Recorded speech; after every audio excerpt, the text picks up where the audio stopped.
حاضرین مکرم، سامعین محترم، جمی بزرگوں، نوجوان ساتھیوں، عزیز بچوں، آج کی ہماری تفسیر قرآن کی یہ نشست سلسلہ وار منعقد ہونے والی نشستوں کا ایک حصہ ہے۔ سورہ بقرہ کی جو آیت کریمہ آپ کے سامنے پڑھنے کی سعادت حاصل ہوئی ہے، اس کا ترجمہ یہ ہے: اے محبوب مکرم صلی اللہ علیہ وسلم، آپ سے ہرگز یہود و نصارہ خوش نہیں ہوں گے، یہاں تک کہ آپ ان کی ملت کی پیروی کر لیں۔ آپ کھلے طور پہ فرما دیں کہ بے شک اللہ کی عطا کی بھی ہدایت ہی حقیقی ہدایت ہے۔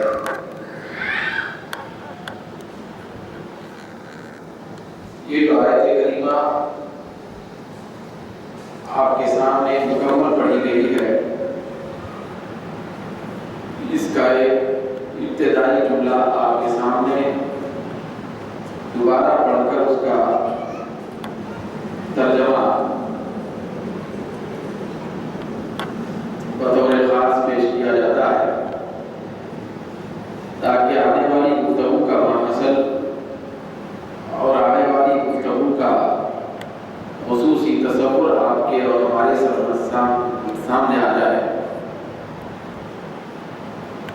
پروردگار عالم ارشاد فرماتا ہے: وَلَن تَرْضَىٰ عَنكَ الْيَهُودُ وَلَا النَّصَارَىٰ، اے محبوب، آپ سے یہود و نصارہ ہرگز خوش نہیں ہوں گے، یہود و نصارہ ہرگز راضی نہیں ہوں گے، حَتَّىٰ تَتَّبِعَ مِلَّتَهُمْ، حتیٰ کہ آپ ان کی ملت کی پیروی کر لیں۔ پھر اللہ نے فرمایا کہ قُلْ إِنَّ هُدَى اللَّهِ هُوَ الْهُدَىٰ، آپ فرما دیں کہ اللہ کی عطا کی ہوئی اور دی ہوئی ہدایت ہی حقیقی ہدایت ہے۔ جس کا پس منظر یہ ہے، آپ ذہن میں رکھیں کہ اللہ تبارک و تعالیٰ نے ہمارے نبی محترم صلی اللہ علیہ وسلم کو بطور خاص سارے انبیاء میں اور سارے ہادیین میں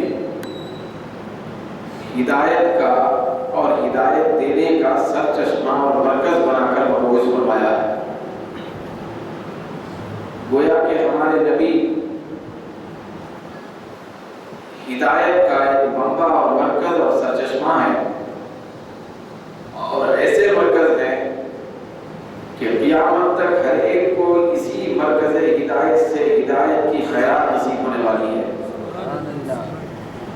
سرکار کی ذات پاک سے اعراض کر کے پھر حضور کی بارگاہ سے اپنی توجہ کو ہٹا کر کوئی بھی آدمی لاکھ مرتبہ بھی ہدایت یافتہ ہونے کا دعویٰ کرے تو ہرگز وہ کبھی بھی ہدایت یافتہ نہ پہلے بن سکا ہے نہ قیامت تک بن سکتا ہے۔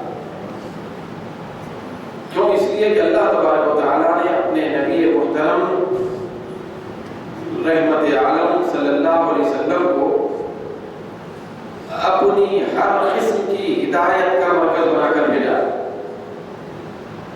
یہود و نصارہ کا کہنا یہ تھا، یہود و نصارہ کی کوشش یہ تھی کہ وہ ہمیشہ روز اول سے یہ چاہتے ہیں، پھر اس کوشش میں لگے رہتے ہیں، یہ تصور رکھتے ہیں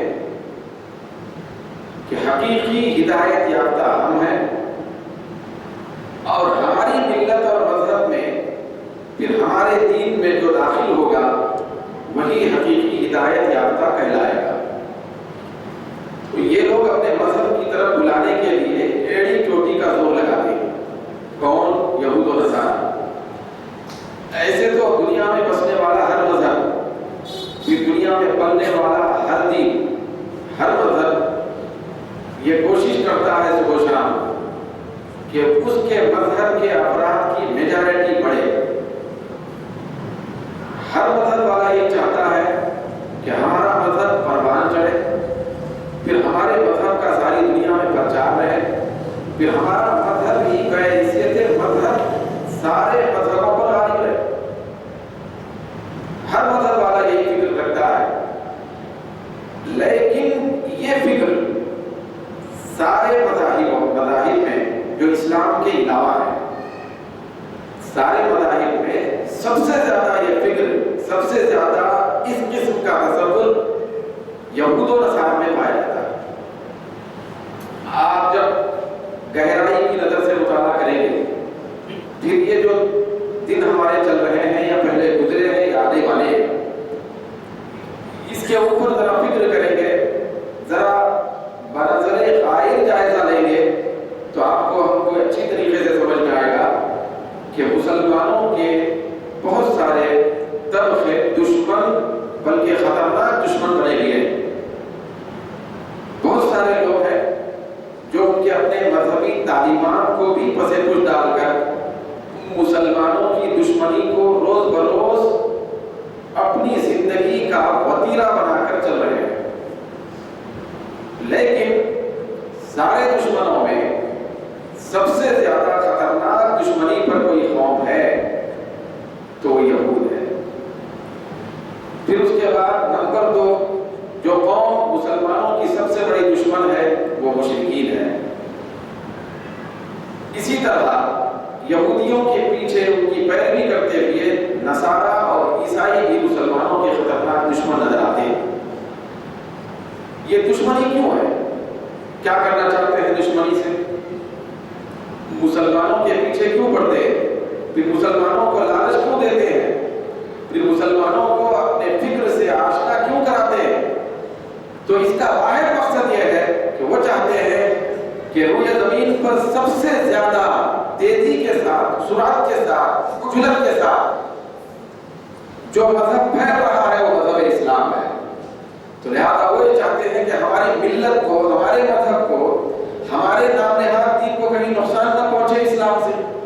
تو لہذا ان کا یہ کہنا ہے، ان کا یہ سمجھنا ہے، ان کی یہ فکر ہے کہ سارے طبقۂ انسانیت کو ہمارے اپنے مذہب کی طرف راغب کریں، تاکہ جب کوئی قوم ہمارے مذہب میں، ہماری ملت میں داخل ہو جائے گی تو ہمارا مذہب جو کثرت میں نظر آتا ہے، یا ہمارا مذہب جو برتری میں نظر آتا ہے، پھر ہمارا مذہب جو دنیا کے اس حصے میں سانس لے رہا ہے وہ باقی رہے گا۔ تو یہ کوشش یہ روز اول سے ہے۔ تو اللہ تبارک و تعالیٰ نے اپنے محبوب صلی اللہ علیہ وسلم سے ارشاد فرمایا، کیونکہ ہمارے نبی کو پروردگار عالم نے ہدایت کا سر چشمہ بنایا تھا، جیسا کہ سورہ زحا میں آتا ہے، آپ غور سے سنیں اس کو۔ سورہ زحا میں ایک آیت کریمہ ہے، وَوَجَدَكَ ضَالًّا فَهَدَىٰ۔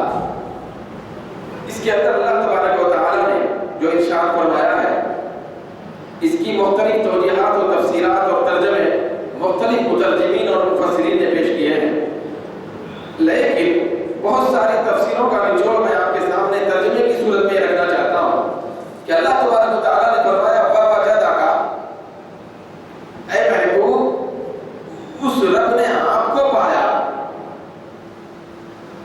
آپ کو ہدایت کا سر چشمہ پایا، کیونکہ پہلے وہی بنایا تھا۔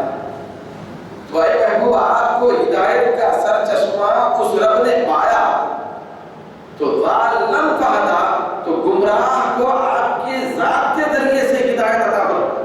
سبحان اللہ، سبحان اللہ۔ تو بات وقت ہوتا ہے عربی زبان میں کہ بعد میں آنے والی چیز کو پہلے بیان کیا جاتا ہے۔ تو ضَالًّا یہ مفعول ہے، پھر فَهَدَىٰ یہ فعل ہے، تو فعل کو بعد میں لایا گیا ہے، مفعول کو پہلے لایا گیا ہے۔ تو اللہ تبارک و تعالیٰ یہ فرمانا چاہتا ہے کہ اے محبوب دنیا انسانیت میں گمراہیت تھی، لوگ گمراہی کے دلدل میں پھنسے ہوئے تھے، ہر طرف گمراہ نظر آتا تھا، تو ہم نے چاہا کہ ان گمراہوں کو ہدایت نصیب ہو جائے، تو اے پروردگار، اے محبوب ہم نے سارے لوگوں میں قیامت تک کے لیے ہدایت والا بنانے کے لیے سارے انسانوں میں، سارے بندوں میں آپ کا انتخاب کیا، پھر آپ ہی کو ہدایت کا سر چشمہ ہم نے پایا، پھر اس کے بعد آپ کی ذات کے ذریعے سے گمراہوں کو ہدایت ہم نے عطا فرمائی۔ تو اللہ تبارک و تعالیٰ اپنے محبوب کو ہدایت کا منبع مرکز بنا کر بھیجا۔ تو اس اعتبار سے سرکار کے دل میں ہمیشہ اضطراب رہتا تھا۔ یہ بات خصوصی اہمیت کی حامل ہے جو اس آیت کے ابتدائی حصے سے تعلق رکھتی ہے اور حصہ سمجھ میں آتا ہے ہم کو۔ وہ یہ ہے کہ ہمارے آقا صلی اللہ علیہ وسلم ہمیشہ ایک قلق میں، اضطراب میں، بے چینی میں، بدسکونی میں اس طرح رہتے تھے کہ لوگوں کو میں ہزار مرتبہ سمجھا رہا ہوں، پھر ان کو میری ہدایت کا راستہ بتا رہا ہوں، پھر اللہ کی خصوصی ہدایت تک ان کو پہنچانا چاہتا ہوں، پھر اللہ کی قرب تک ان کو لے جانا چاہتا ہوں، لیکن اس میں سے اتنی کاوشوں کے باوجود، پھر تبلیغ و دعوت کے اتنے مرحلوں کے باوجود بہت کم لوگ اسلام قبول کر رہے ہیں، پھر ہدایت کے راستے پہ آ رہے ہیں۔ تو سرکار کونین صلی اللہ علیہ وسلم اس اعتبار سے بہت زیادہ اضطراب میں رہتے کہ کاش یہ اسلام قبول کر لیتا، کاش ابو جہل مان لیتا، کاش ابو لہب اسلام کے قریب آ جاتا، کاش یہ یہودی اسلام قبول کر لیتے، یہ نصرانی اسلام قبول کر لیتے، پھر جنت کے راستے پہ چل پڑتے، پھر اللہ تعالیٰ کے محبوب و مقبول بندے بن جاتے۔ تو ہمیشہ اس تصور میں سرکار کائنات صلی اللہ علیہ وسلم اپنی ذات کو ہلاکت میں ڈالنے کے قریب بھی پہنچ جاتے تھے۔ دوستو ذرا وہ تصور بھی یاد رکھیں اور اپنے ذہنوں میں تازہ کریں کہ آقا کونین صلی اللہ علیہ وسلم کو بعض مرحلوں میں اس طرح بہت زیادہ پریشانی کا ظاہری طور پر سامنا کرنا پڑا کہ سرکار کائنات صلی اللہ علیہ وسلم کے سر اکبر کو زخمی کر دیا گیا۔ آقا دو جہاں صلی اللہ علیہ وسلم جن کے ایک آبرو کے اشارے سے چاند کے 2 ٹکڑے ہو سکتے ہیں، جن کے ایک تصور سے اور انگلی کے اشارے سے درخت اپنی جڑوں سے کٹ کے قدموں میں آ کے سرتاریز ہو سکتے ہیں، جن کے ایک زبان کی چنبش سے مشرق و مغرب کے فاصلے ختم ہو سکتے ہیں، تو وہ آقا ان کو ظاہری طور پر جب یہ تکلیف سے گزارا گیا، صعوبت سے گزارا گیا، پھر آزمائش سے گزارا گیا، پھر آپ کو مختلف آلام سے گزارا گیا، سر اکبر زخمی ہو گیا، چہرے اکبر زخمی ہو گیا، خون مبارک جسم مبارک پر آ گیا، سرکار کے نالے پاک تک خون آ گیا، سر اکبر زخمی ہے۔ تو ایسے حالت میں بھی، ایسے ماحول میں بھی، پھر ایسی اذیت و تکلیف میں بھی یہ مختار نبی جن کے ایک لب کے ہلنے پر کائنات زبر ہو سکتی ہے، تو یہ مختار نبی اپنی زبان مبارک سے نہیں بلکہ اپنے عقل اور اپنے ذہن کے تصور میں بھی یہ نہیں لاتے ہیں کہ جنہوں نے ان پہ پتھر برسائے ہیں، پروردگار تو ان کو ہلاکت کی صورت بتا دے۔ سرکار نے یہ نہیں فرمایا، حضرت جبریل کو اترنا پڑا، رب کو بھیجنا پڑا، حضرت جبریل حاضر بارگاہ ہو گئے، عرض کرنے لگے کہ یا رسول اللہ، اللہ کا حکم ہے، پھر اللہ تبارک و تعالیٰ نے حکم دے کے بھیجا ہے کہ آپ اگر آپ کی مرضی یہ ہے کہ یہ جو آپ کو تکلیف دینے والی قوم ہے، بہت ہو گیا ہے تکلیف کا، بہت زیادہ پانی سر سے اونچا ہو گیا، بہت زیادہ اذیتیں ہو گئی، اس طرح آپ کی ذات کو ظاہری طور پر ہلاکت میں ڈال دیا گیا ہے، تو اس طرح آپ کو تکلیفوں سے دوچار کیا گیا، پروردگار عالم نے، رب العالمین نے مجھے بھیجا ہے کہ اگر آپ چاہیں تو اس قوم کو دونوں پہاڑوں کے درمیان میں پیس کے رکھ دیا جائے گا، پھر ایسا پیسا جائے گا کہ قیامت تک ان کی نسل بھی باقی نہ رہے۔ آقا صلی اللہ علیہ وسلم نے رب العالمین کا فرمان سنا، تو چونکہ اللہ ہی نے، رب العالمین ہی نے آپ کو رحمت للعالمین بنایا تھا، تو سرکار نے ارشاد فرمایا کہ جبریل، میں اس قوم کو ملیامیٹ کرنے کے لیے نہیں آیا، پھر اس قوم کو بربادی کی صورت میں دیکھنا نہیں چاہتا ہوں، مجھے امید اور توقع ہے کہ میرے اس تبلیغ کے مشن کی برکت سے یہ نہیں تو ان کے آنے والی اولاد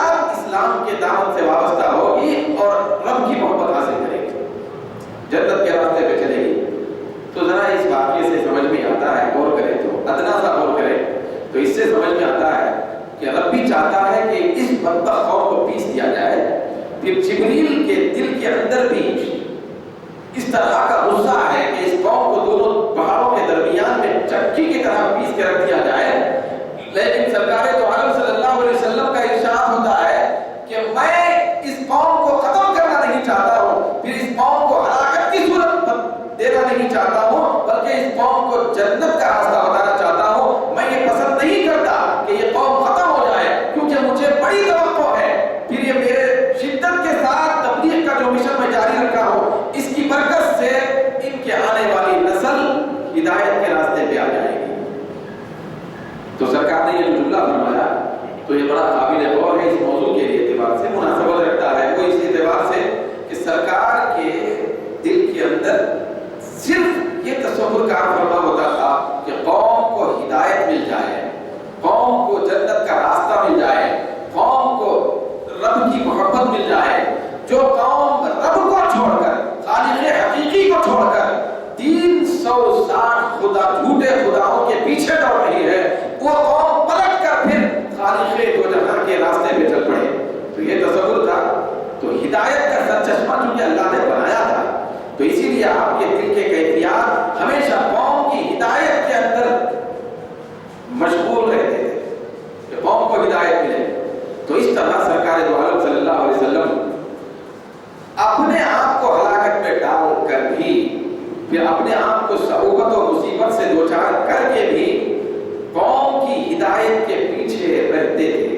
یہود و نصارہ اسلام قبول کریں کیونکہ وہ تورات میں اسلام کے بارے میں پڑھتے تھے, پھر پیغمبر اسلام کی عظمتیں اور فضیلتیں انہوں نے تورات میں پڑھ کے رکھی تھی. تو بطور خاص یہود و نصارہ کو بھی ہدایت کے راستے پہ لانے کے لیے شب و روز سرکار فکر فرماتے تھے. تو اس سے سرکار کی طبیعت مبارکہ میں ایک بوجھل پن پیدا ہو رہا تھا.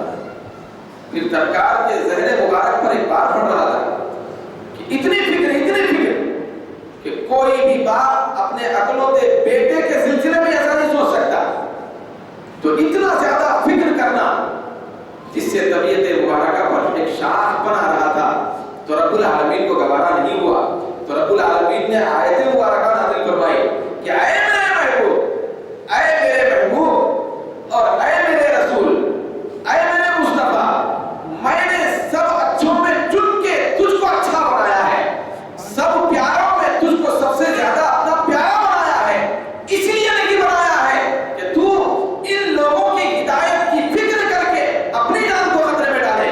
یاد رکھنا اتنی زیادہ فکر نہ کر. اور یہ بات میں تجھ سے کہہ رہا ہوں کہ ولن ترضى عنك اليهود ولا النصارى, کہ اے محبوب یہ یہود و نصارہ جن کی ہدایت کے لیے شب و روز آپ محنتیں کر رہے ہیں, جن کی ہدایت کے لیے آپ پتھر کھا رہے ہیں, جن کی ہدایت کے لیے آپ خون آلود ہو رہے ہیں, جن کی ہدایت کے لیے آپ فاقے کر رہے ہیں, جن کی ہدایت کے لیے آپ اپنے بالوں کو زخمی کر رہے ہیں, پھر اپنے جسم مبارک کو لہو لہان بنا رہے ہیں, یاد رکھیں کہ یہ یہود و نصارہ ان کی اپنی خبیث طبیعتوں کی وجہ سے کبھی بھی آپ سے خوش ہو کر دامن اسلام میں آنے والے نہیں ہیں.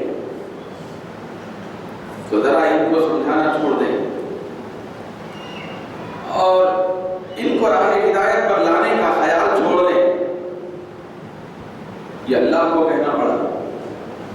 آپ دیکھیں گے کہ سرکار کی طبیعت میں کتنا زیادہ لوگوں سے الفت اور محبت, کتنا زیادہ لوگوں کو ہدایت کے راستے پہ لانے کا سچا شدت کا جذبہ تھا ہوگا کہ اللہ فرماتا ہے کہ اب یہ آپ سے کبھی خوش نہیں ہوں گے. آپ ان کو ملت اسلام پہ لانا چاہتے ہیں. یہ اتنی زیادہ شیطانی خبیث طبیعتیں پیدا کر لی ہیں کہ حتی تتبع ملتہم. نعوذ باللہ. اے میرے محبوب, آپ ان کو اپنے ملت اسلام پر لا کر جنت میں داخل کرنا چاہتے ہیں, لیکن یہ ہدایت کے راستے پہ آپ کے کیسے آ سکتے ہیں جبکہ ان کی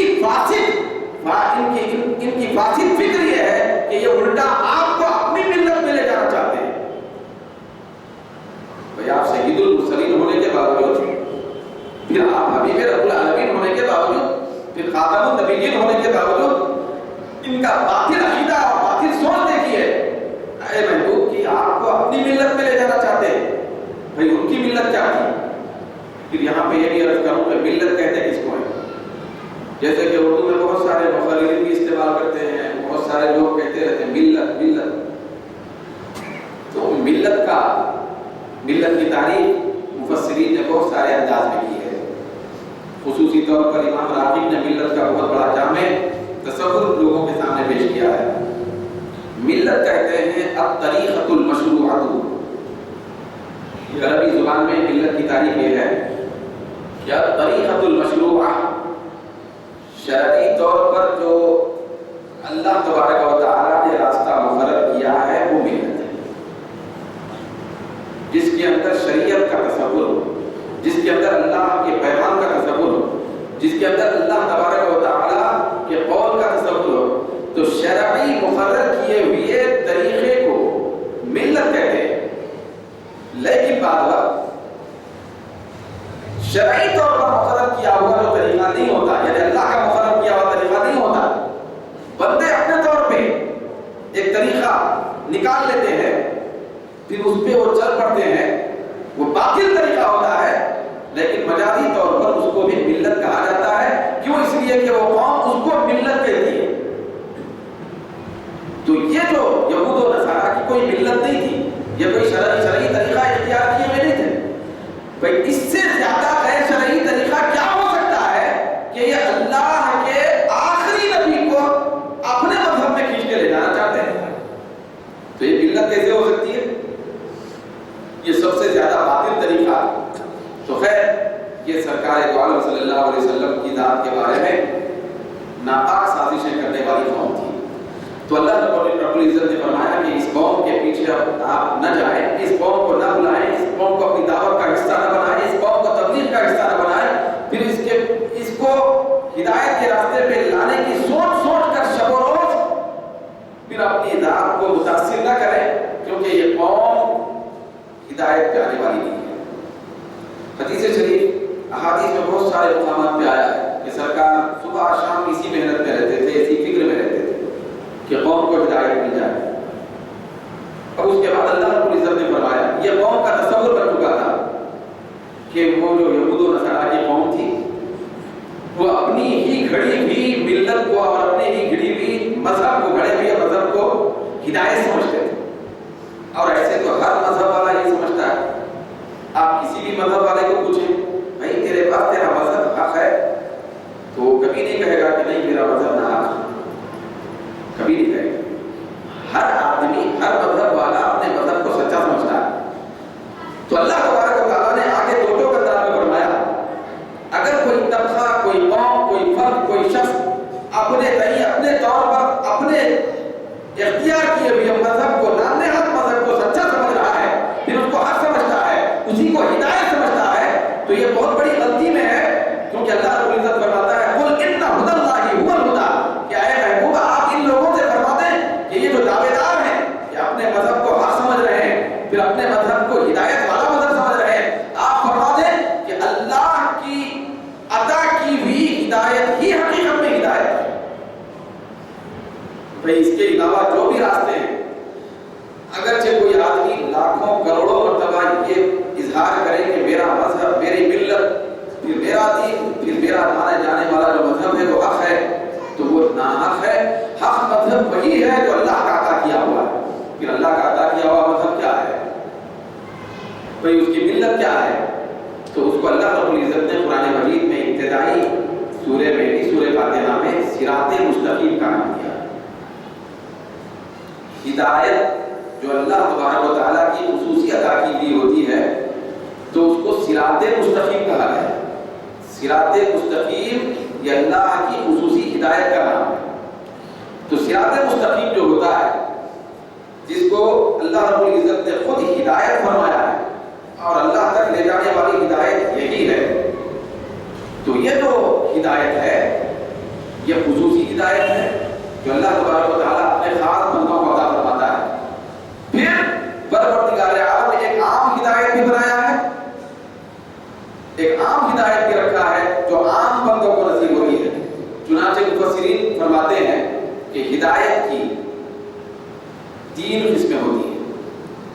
ایک ہدایت ہے جس کو ہدایت عامہ کہتے ہیں، ہر حیوان کو اللہ رب العزت عطا فرماتا ہے.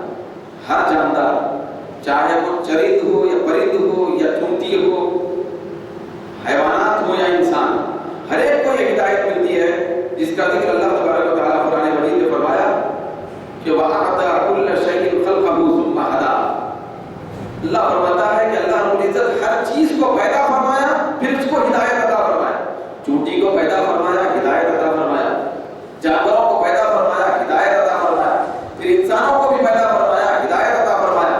ہر جاندار کو ملنے والی جو ہدایت ہے وہ ہدایت اس شکل میں ہے کہ رب العالمین ہر جاندار کو یہ تصور عطا فرمایا کہ فلاں چیز میں نقصان ہے اور فلاں چیز میں فائدہ ہے. یہ نقصان اور فائدے کی ہدایت اللہ تعالیٰ ہر جاندار کو عطا فرماتا ہے. آپ دیکھیں گے ایک کتا ہے مثال کے طور پر, یہ کتا کبھی نہیں چاہے گا آگ میں کودنا, آگ کے قریب جا کے رک جائے گا.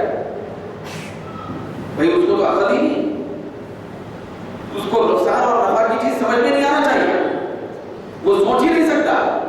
تو کتا آگ میں کیوں نہیں داخل ہو رہا ہے؟ تیزی سے بھاگ کے آیا اور آگ ہو رہی ہے, آگ میں داخل نہیں ہو رہا, رک گیا. اس کو کس نے بتایا کہ آگ میں جائے گا تو نقصان ہوگا؟ تو اللہ رب العزت فرماتا ہے کہ اے دنیا والوں سنو, اس کو میں نے بتایا کہ نقصان ہونے والا ہے. بھئی اس جانور کو اللہ نے بتا دیا ہے کہ اس سے نقصان ہونے والا ہے, پھر اس جانور کو اللہ نے یہ بتا دیا ہے کہ پانی پینے سے فائدہ ہونے والا ہے, ورنہ کوئی جانور پانی نہیں پیتا. تو یہ عام ہدایت ہے جو ہر جاندار کو اللہ تبارک و تعالیٰ اپنے فضل و کرم سے عطا فرمایا, جس کا ذکر قرآن مجید میں بھی کر دیا کہ ہر مخلوق کو اللہ پیدا فرمایا, پھر ہر مخلوق کو تخلیق بخشا, پھر اس کے بعد اس کو ہدایت عطا فرمائی کہ یہ اس چیز کے اندر نقصان ہے, اس چیز کے اندر نفع. پھر دوسری قسم کی ہدایت جس کو ہدایت خاصہ کہتے ہیں, یہ ہدایت ایمان والوں کو عطا فرمایا ہے, یہ صرف مومنین کو عطا فرمایا ہے, جس کا ذکر اللہ رب العزت نے قرآن مجید میں حسین پیرائے میں اس طرح کیا کہ یہدیہم ربہم بایمانہم, کہ اللہ فرماتا ہے کہ ان بندوں کو ان کے رب نے ایمان کے ذریعے سے ہدایت عطا فرمائی. یہ مومنین کو ہدایت ملتی ہے. کیا تصور اللہ تبارک و تعالیٰ دیتا ہے اس ہدایت سے کہ دیکھو یہ کام دوزخ میں لے جانے والے ہیں اور یہ کام جنت میں لے جانے والے ہیں, یہ حرام ہے اور یہ حلال ہے. تو یہ مومنین کو یہ ہدایت عطا فرماتا ہے جس کو ہدایت خاصہ کہتے ہیں. پھر ایک ہدایت ایسی ہے جو اونچے درجے کی ہے, جو اللہ رب العزت خاص الخاص بندوں کو عطا فرماتا ہے, جو مومنین سے بھی زیادہ اونچے درجے کے ہوتے ہیں, جن کو اولیاء صالحین کہا جاتا ہے, جس کو ہدایت اخص الخاص کہا جاتا ہے, جس کا ذکر اللہ تبارک و تعالیٰ قرآن مجید میں فرمایا ہے. یہی آیت مبارکہ میں کہ قل ان ھدی اللہ ھو الھدی, بے شک حقیقی ہدایت جو خاص بندوں کو نصیب ہوتی ہے وہ اللہ ہی کی عطا کی ہوئی خصوصی ہدایت ہوتی ہے. چنانچہ انبیاء کرام نے بھی کہا, انبیاء کرام نے بھی فرمایا, جیسے کہ حضرت سیدنا ابراہیم علیہ السلام نے ارشاد فرمایا, جس کو قرآن مجید میں بیان کیا گیا کہ انی ذاہب الی ربی, بے شک میں میرے رب کی طرف جا رہا ہوں, سیہدین, وہ قریب مجھے ہدایت عطا فرمائے گا. حضرت ابراہیم علیہ السلام کو تو پہلے سے ہی ہدایت ملی تھی, وہ تو جد الانبیاء, انبیاء کے دادا تھے, سرکار کے دادا جان ہیں, وہ تو انبیاء کے سردار ہیں. تو حضرت ابراہیم علیہ السلام کو پھر ہدایت کی کیا ضرورت ہے؟ اس ہدایت سے مراد ہدایت اخص الخاص, خصوصی سے بھی خصوصی ہدایت. یہ انبیاء کو, اولیاء کو, صالحین کو, عارفین کو پروردگار عالم عطا فرماتا ہے. پھر یہاں سے پھر آنے والے دنوں کی گفتگو کا میں آغاز کرنا چاہتا ہوں.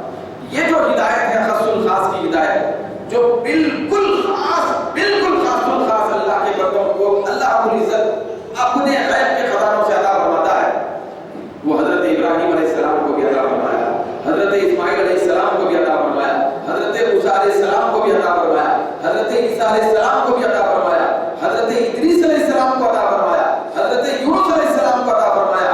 یہ خصوصی ہدایت جو خاص الخاص کی ہدایت ہے, جو عام مومنین کو بھی عطا نہیں کرتا, خاص بندوں کو خاص بنا کر ان کے درجے کے اعتبار سے اللہ رب العزت ہدایت عطا فرماتا ہے. اسی ہدایت کا مفہوم ہے حضرت ابراہیم علیہ السلام, جن کو جب اللہ تبارک و تعالیٰ اپنے محبوب فرزند کو ذبح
بچے کی تکلیف کو باپ دیکھ نہیں سکتا،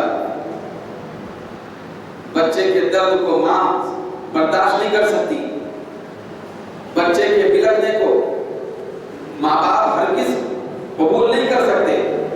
جب بچے کو بخار آتا ہے تو ماں باپ اپنی نیند کو قربان کرتے ہوئے نظر آتے ہیں۔ چھوٹا سا بخار آئے تو ذرا عالم تصور اور عالم خیال میں سوچئے کہ وہ بھی بچہ ایسا جو 86 سال کی عمر میں عطا کیا جا رہا ہے۔ پھر دل بھی حضرت ابراہیم علیہ السلام کا ایسا بنا دیا گیا تھا، جس کو میں انشاءاللہ تعالی تفصیل سے آئندہ دعا بیان کروں گا، آئندہ درس کے وقت پر وہ خصوصی نشست ہوگی قربانی کے موضوع سے، تو لہذا تعلق رکھنے والی تو حضرت ابراہیم علیہ السلام کا قلب مبارک بھی اللہ تبارک و تعالی گھٹ نہیں بنایا تھا، شدید نہیں بنایا تھا۔ اللہ تعالیٰ نے آپ کے قلب کے اندر اتنی نرمی پیدا فرما دی تھی کہ آپ بہت زیادہ پیار، الفت، محبت اپنے دل میں رکھنے والی ہستی تھی۔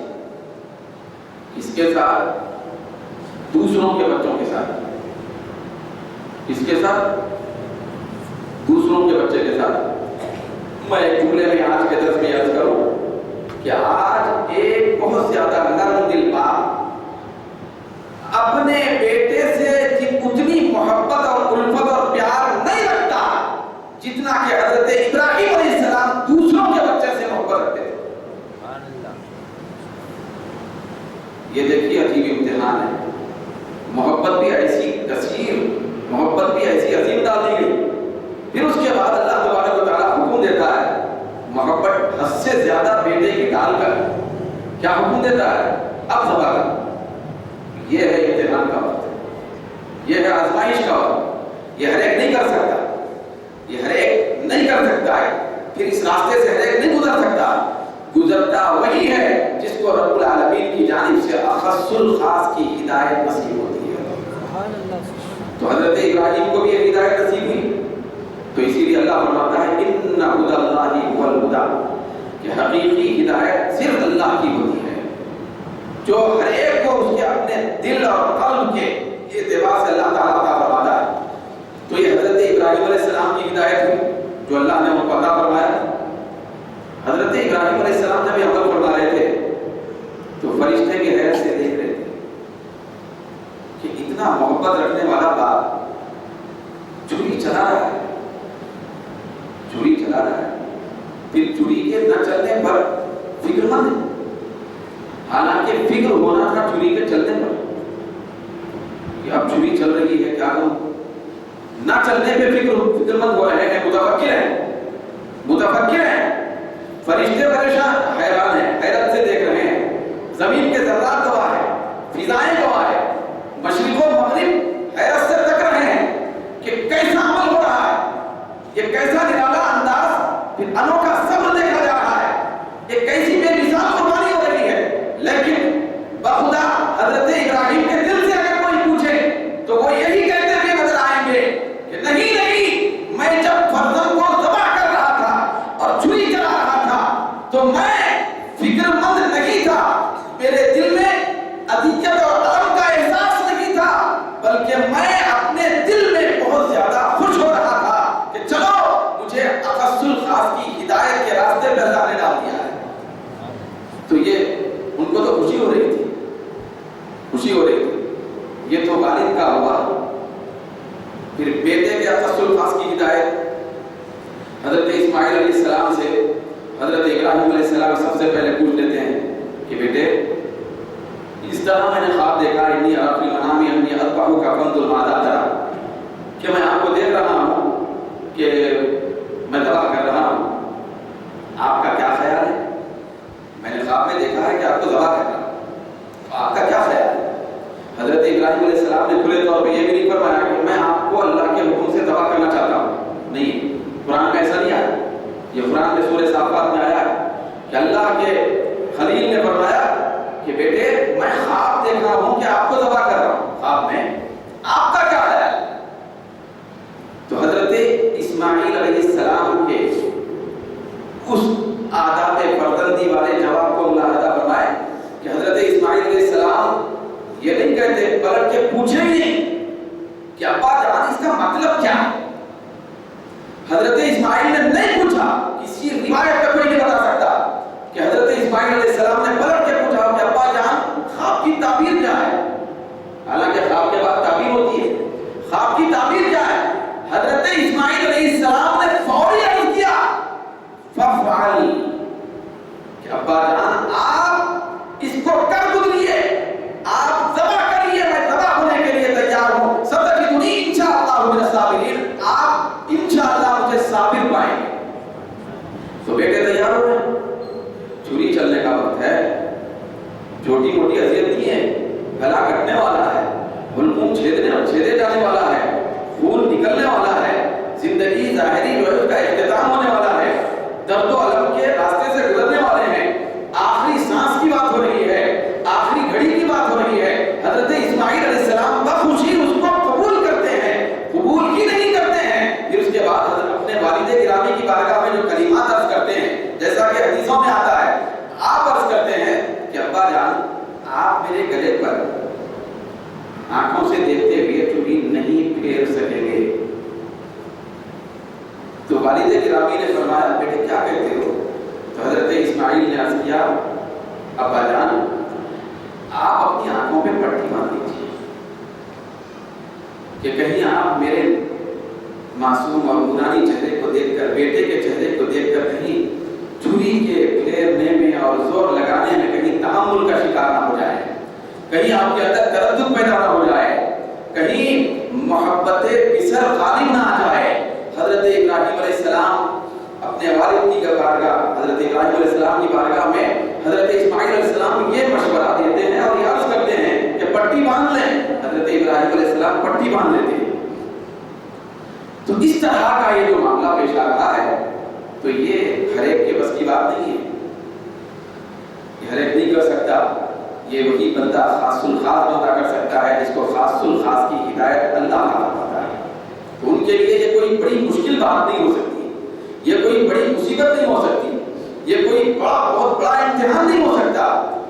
تو اسی لیے بندے جب اللہ رب العزت کی بارگاہ میں ہدایت کی طلب کرتے ہیں تو بندوں کے لیے یہ سبق ہے کہ وہ کون سی قسم کی ہدایت کی طلب پیدا کر رہے ہیں اور کون سی قسم کی ہدایت مانگ رہے ہیں، اس کو دیکھ کر ہدایت مانیں کہ اے پروردگار ایسی ہدایت فرما، ایسی خاص ہدایت عطا فرما کہ ہر آزمائش کی گھڑی میں ہم کامیابی سے گزر جائیں۔ پھر اسی طریقے سے دیکھیے خاص الخاص کی جو ہدایت ہوتی ہے وہ بڑی نرالی ہوتی ہے۔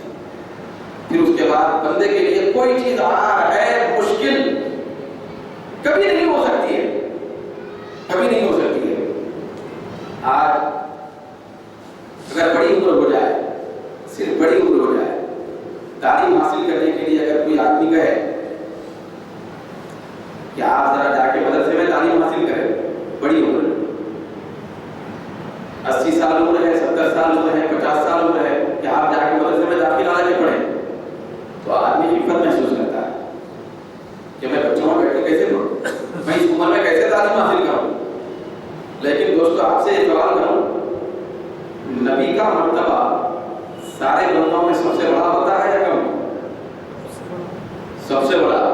پھر نبی کے مرتبے سے بھی بڑا رسول کا مرتبہ ہوتا ہے، پھر رسول کے مرتبے سے بھی اونچا اولو العزم رسول کا مرتبہ ہوتا ہے، اولو العزم رسول کا مرتبہ ہوتا ہے۔ تو حضرت سیدنا موسیٰ علیہ السلام جو اولو العزم رسول ہیں، جو نبی اور رسول سے بھی اعلیٰ درجے کے ہیں، تو حضرت موسیٰ علیہ السلام اپنے دل میں فیصلہ کرتے ہیں کہ مجھے جا کر حضرت خضر کے پاس پہنچ کر علم حاصل کرنا ہے۔ حضرت خضر علیہ السلام کثیر روایات کے اعتبار سے ولی ہیں، حضرت خضر علیہ السلام ولی ہیں، حضرت موسیٰ علیہ السلام رسول سے بھی اعلیٰ درجہ اولو العزم رسول ہیں۔ لیکن قرآن میں آیا کہ حضرت موسیٰ علیہ السلام حضرت خضر علیہ السلام جو ولی ہیں ان کے پاس پہنچے اور پہنچ کر کہتے ہیں کہ آپ کو اللہ نے جو خصوصی علم عطا کیا ہے اس میں سے مجھے بھی بتائیے۔ بھئی آپ کو آج نہیں دکھا اتنے بڑے درجے کے؟ آیت معلوم نہیں ہوا۔ کیوں نہیں ہوا؟ کیونکہ اخص الخاص کی ہدایت نہیں تھی۔ تو بندے کے دل سے آہٹ بن بھی جاتا ہے، مشقت کا تصور بھی جاتا ہے، مصیبت کا تصور بھی جاتا ہے، محنت کا تصور بھی چلے جاتا ہے۔ وہ بس صرف اس خصوصی خاص ترین ہدایت پر کاربان ہو کر پروردگار عالم کی محبت حاصل کرنا چاہتا ہے۔ تو اس طرح انبیاء کرام کی سینکڑوں مثالیں ہیں، پھر اولیاء کرام کے سینکڑوں مثالیں ہیں جن کو اللہ تبارک و تعالیٰ اپنی جانب سے خصوصی ہدایت عطا فرماتا ہے۔ تو اس جو اللہ کی طرف سے ملنے والی خصوصی ترین ہدایت جو ہوتی ہے، تو اس کو صوفیاء کی زبان میں یہ جملہ کہہ کے بیان کیا جاتا ہے کہ اللہ کی ہدایت اللہ کے ذریعے اللہ کی طرف، کیا نام ہے اس کا، کہ اللہ کی ہدایت اللہ کے ذریعے اللہ کی طرف۔ بہت سارے ہدایت دینے والے ہو سکتے ہیں، بہت ساری ہدایتیں ہوتی ہیں۔ کسی کی ہدایت ایک راستہ بتانا جنت کی طرف ہوتا ہے، جنت کی طرف بھی ہدایت ہوتی ہے۔ کسی کی ہدایت قرآن کی طرف ہوتی ہے، کسی کی ہدایت کتابوں کی طرف ہوتی ہے، کسی کی ہدایت دوزخ سے بچنے کی طرف ہوتی ہے، کسی کی ہدایت قبر کی منزل میں آسانی کی طرف ہوتی ہے۔ لیکن جو خاص ہدایت ہوتی ہے، جو بالکل خاص بندوں کو نصیب ہوتی ہے، وہ ہدایت اللہ کی ہوتی ہے، صرف اللہ کی طرف ہوتی ہے، پھر اللہ کے ذریعے کی ہوتی ہے، جس کو خصوصی ترین ہدایت کہتے ہیں۔ تو اس ہدایت کا ذکر اللہ تبارک و تعالیٰ ان کلمات میں فرماتا ہے، قل ان ھدی اللہ ھو الھدی، جو انتہائی خاص ترین ہدایت ہے، جو انتہائی مخصوص ترین بندوں کو نصیب ہوتی ہے، وہ صرف اللہ کی طرف سے ہوتی ہے، پھر اللہ ہی کی طرف ہوتی ہے، پھر اللہ کے ذریعے سے نصیب ہوتی ہے، وہ اللہ کے ذریعے سے نصیب ہوتی ہے۔ تو یہ اللہ کے ذریعے سے ہدایت سب کو ملے تھے، پھر اللہ کی طرف ہدایت ہوتی تھی۔ پھر بندہ بیٹے کو نہیں دیکھتا، پھر بندہ اپنی جان کو نہیں دیکھتا، پھر بندہ جنت کو نہیں دیکھتا، پھر بندہ دوزخ کی آگ کو نہیں دیکھتا، پھر بندہ دنیا کو نہیں دیکھتا، پھر بندہ حساب و کتاب میں کیا ہونے والا ہے اس کو نہیں دیکھتا۔ بندہ صرف یہ دیکھتا ہے کہ میرا رب کس میں خوش ہوتا ہے، میرے رب کی رضا مجھے کیسے ملتی ہے۔ صرف اللہ کی طرف دھیان ہو جاتا ہے، صرف اللہ کی طرف بندہ رجوع ہو جاتا ہے، صرف اللہ کی رضا کا طلبگار بن جاتا ہے، تو اس کو انتہائی خصوصی ترین ہدایت کہا جاتا ہے۔ تو اس خصوصی ترین ہدایت پر اللہ تبارک و تعالیٰ سب سے زیادہ کامل طور پر کسی کو فائز کیا ہے، تو وہ ہمارے آقا خاتم النبیین کی ذات ہے، خاتم النبیین کی ذات ہے، جن کو انتہائی خاص الخاص کی بھی خاص الخاص اعلیٰ درجے کی، اس سے بڑھ کے کوئی اور راستہ نہیں ہے، اس کی ہدایت اپنے محبوب کو عطا فرمایا۔ تو اب سرکار کے قلب مبارک کا اور قلب مبارک کی کیفیتوں کا یہ عالم تھا، کیونکہ خصوصی خاص الخاص سے بھی اعلیٰ ترین وہ ہدایت مل چکی تھی۔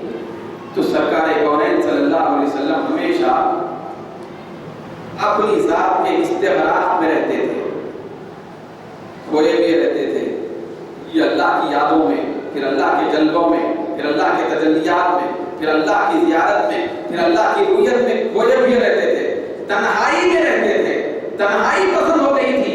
تو اسی لیے آپ نے پڑھا ہوگا، بخاری وغیرہ سنا ہوگا، بخاری وغیرہ میں حدیثیں آتے ہیں، سرکار کونین صلی اللہ علیہ وسلم تقریباً ایک مہینے کا سالن اور کھانا لے کر غار ہرا میں تشریف لے جاتے تھے۔ تو وہاں جا کر تقریباً کبھی 20 دن، ایک مہینہ بھی وہاں تشریف رکھتے، اللہ کی یاد میں الگ تنہا رہتے تھے۔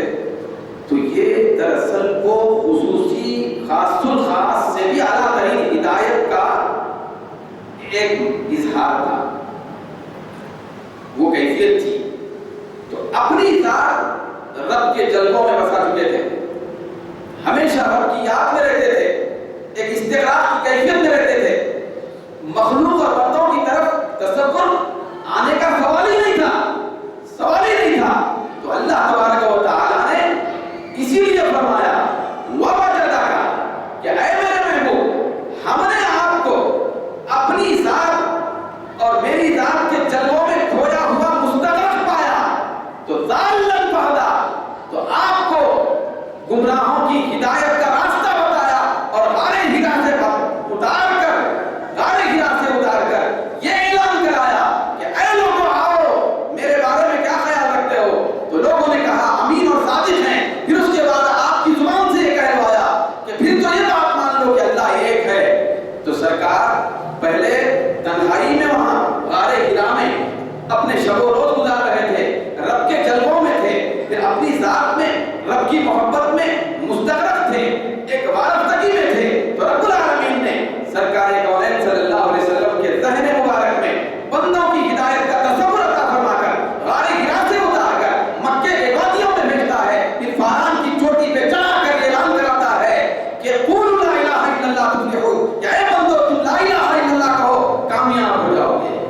ذہن میں کب آ سکتی تھی؟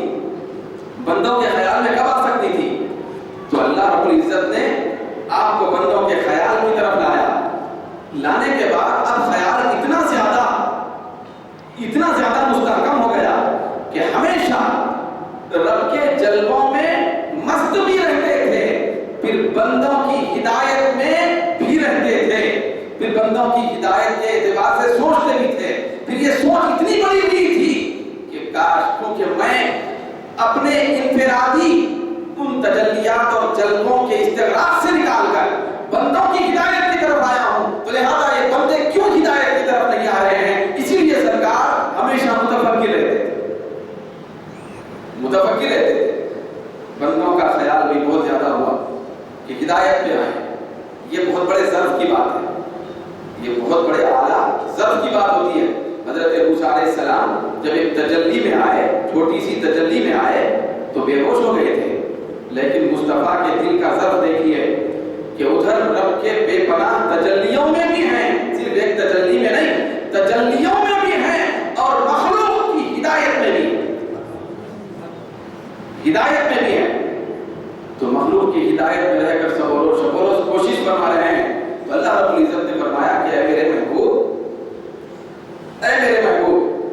میرے ہدایت کے جلووں میں کھو کر بندوں کے خیال میں اتنا زیادہ شب و روز کوشش تو کر رہا ہے، تو اب تیرے دل کو میں تسلی دینا چاہتا ہوں، تیرے دل کو میں سکون دینا چاہتا ہوں.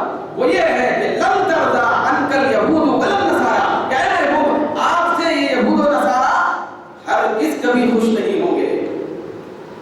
اب ان کو سمجھانا ختم کر دے.